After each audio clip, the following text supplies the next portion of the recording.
Welcome back to continuing coverage of the Zotac 25. If you don't know what the Zotac Cup is, a European tournament hosted on European servers open to any player capable of playing on the European servers. So if you feel like entering, you feel lucky, go ahead and enter and participate. First place gets €100. This is the finals, the third game of the finals. Currently 1-1, both players taking a game. Spawning the top position is SeleCT, spawning in red, versus mTwDIMAGA, the blue Zerg, spawning in the bottom position. mTwDIMAGA losing the last game, getting to choose this map, choosing Scrap Station, feels this is going to be his strongest map. I would be surprised if he doesn't have some kind of early expansion plan planned, just because of the way this map works. Taking a close look at the map, as you'll note, there's an extremely short air rush distance. We can get both corners of the base in one field of vision. Terran base right here, Zerg base right here, just tiny bits away in the air distance, but the thing that allows the Zerg player to get that expansion so early is following with my camera.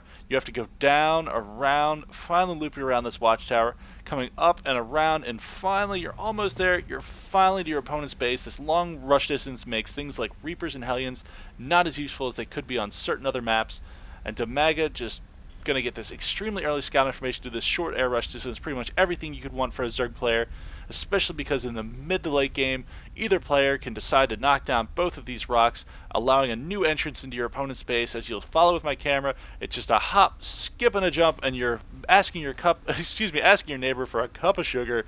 And it looks like SeleCT is going to go that exact same refinery first, barracks second, Hellion push he went in the last game. We'll see if that is going to be enough to win a game again against mTwDIMAGA, the powerhouse Zerg. mTwDIMAGA going that 16 hatch he likes so much. It's going to be easier to defend. There's no pesky cliff like on Lost Temple for that drop to happen. SCV being sent out to get scouting information. mTwDIMAGA already has scouting information. Probably going to throw in this factory right away. No, he actually doesn't have enough gas. Very interesting. I imagine that refinery went down well before that barracks, but no, I was mistaken, or at least he didn't have enough guys in it to have that 100 gas right now. Marine being produced. Going to get that scout information. SeleCT going right into that expansion. Wants to know if that expansion was taken. Yes, it was SeleCT. To answer your question, coming in, that spawning pole just now being put down, about 3/4 of the way done. SeleCT has just gotten all the scout information he could need. He knows that mTwDIMAGA has not started gas production at all. Jumping back, here we go. Factory went right down as soon as he hit 100 gas. Additional supply depot going down. Very, very typical stuff, but I still am curious if we're going to see Hellions again. Tech Lab going down, so we're probably not going to see Hellions. We're going to see if he's going to go some kind of Banshee possibly push, or if he's going to go some kind of Siege Tank drop, given that short air rush distance, as he's still not operating off of two. Oh, no, as soon as I say it, 2 gases go down. May see Banshees, may see tanks. If you're going to see a Bio Army, you're rarely going to see double gas so early. Factory almost done. We'll see if he throws up that starport right away. Zerg player throwing down a spine crawler, needs that defense in case any kind of Hellions come up. Roach Warren already on its way. He is going right to Roaches. He knows that Hellions and Reapers are just too much for Lings to handle.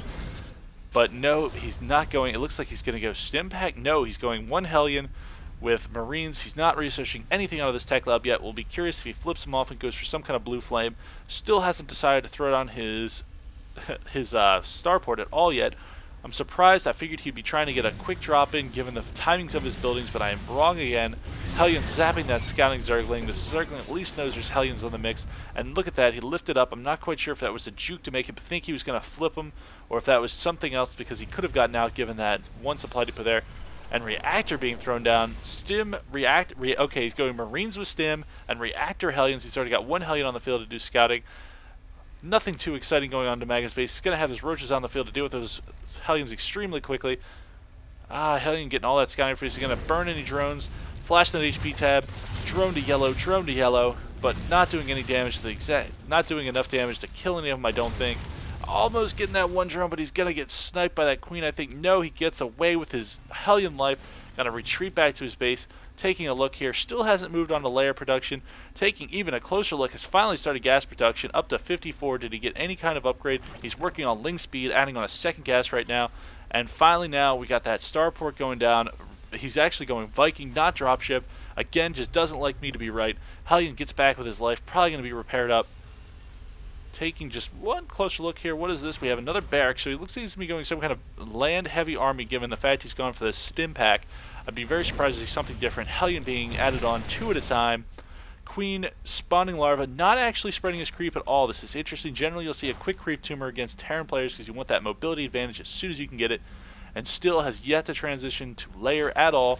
It looks like he's going to concentrate on these low-tier units. Very wise decision because of the way Terran just harass you down. You don't want to overcommit to teching. If you tech too hard, you're going to be caught with your pants down and not have enough units to deal with this Marine Hellion push when it comes. And look at this, he's flopping that barracks with this reactor, not actually going to continue with these Hellion Marines. He saw the roaches and knows that Hellions are not the unit he needs. Probably going to be doing Marines 2 at a time. I'd imagine he start going Marauders to deal with those roaches. Is he going to get a tech lab and go for some kind of siege tanks? It doesn't look that way, not even getting an armory yet. But that barracks is now done. Dropship finally done. Is he going to load up Marines? Is he going to go drop? And here we go. Right as I say, DIMAGA moving across the field with his roaches. He's got his Zerglings right behind. Looks like this is a pretty big push. Is our Terran player going to be able to defend? Looks like that wall is going to be proved to be too much. Roach is finally getting there. Roach is about to probably try and sniper either the tech lab. No, backing up. Marines in position. Here he goes. He's going to get this supply depot. Bring up the supply depot's HP. Supply depot about to go to supply depot. Goes down. Absolutely huge. He's backing up because he doesn't want to get stuck in that choke. He needs to get his Lings past that choke, but it's going to be too dangerous. Opting to back up, and with his units completely out of position, is SeleCT going to drop and take advantage of the fact that his units are going to have to wrap around here and to get back to his base. We're not sure until it happens. Viking going down, but here we go. SeleCT going to do that drop. I was going to say, with DIMAGA's units stuck here, this drop could be absolutely devastating. Taking just a close look, he's had nothing but a couple Queens right now to defend. This drop could be huge. Bunch of Hellions, bunch of Marines coming in, gonna try and snipe whatever they can. And look, DIMAGA's troops just now reacting to this drop. They know it's happening now, but there's nothing but Queens. Queen 1 about to get sniped, Queen 2 about to get sniped, losing both Queens. But look at DIMAGA. DIMAGA, as I've said before, he loves his Queens. He's got tons of Queens on the field. Doesn't want to lose a Queen and not be able to macro up. And look at this, he's gonna snipe the hatch before his units get there. I think his units are gonna make it just in time, just barely saving that hatch, I think. Absolutely crucial. He's microing those Marines and Hellions the best he can, trying to take out all his Zerglings. Zerglings being melted like butter. This is absolutely amazing right now. Our Terran player is just getting in a dominant position. Those slow roaches finally made it back to the base. I think it's not going to be enough, but no, the hatch is going to hold on with 190 HP. Absolutely huge to hold that hatch, but still losing a ton of units in that fight. Oops, I did not mean to hit that cam. I apologize. We have 30 to 27 right now in the Harvesters tab. Bring up the Army tab, 64 to 53. DIMAGA is now behind. This is his map. This is Scrap Station. He needs to make sure he takes this game because he doesn't want to be down 2-1 and going into another game that about to drop again. Hellion going down, Marines going down, but these Hellions and Marines are just going to get killed by that Roach. Not quite sure why he's being so aggressive with the Roaches right there, but he does now, in fact, know about that Spire. Just double checking. He does, in fact, know about that Spire. No, he doesn't know about that Spire. That was the wrong cab. This could be absolutely devastating if he doesn't find this out very quickly. Cam is giving me a heck of a time. There we go. Dropship's just kind of poking around, not doing anything too exciting right now. Doubling back, just has an Overlord spotting for that, not actually trying to take it. 3 dropships. Are they going to do any kind of damage? There's Roaches in position. There's Mutalisks going to chase down those dropships. This could be huge if he could snipe a dropship with those units. But SeleCT is going to drop these units, I assume, and snipe those 2 Mutalisks. Yes, Marine being dropped. Oh no, he lost an entire medevac. That is absolutely huge. That medevac had at least 4 or 5 Marines in it. That could turn out to be an extremely devastating blow, especially to lose those units without being able to fight back at all. No Marine wants to die. It's just sitting in a ship. Here we go. Baneling Nest. Bringing up this production tab. Burrow going down. We're going to see some kind of Burrow Baneling. Burrow Roach. Did he get the Roach? No, he didn't get the Roach movement Burrow. Hellion just keeping this watchtower alive. Zergling gonna go down. Hellion lives to tell the story.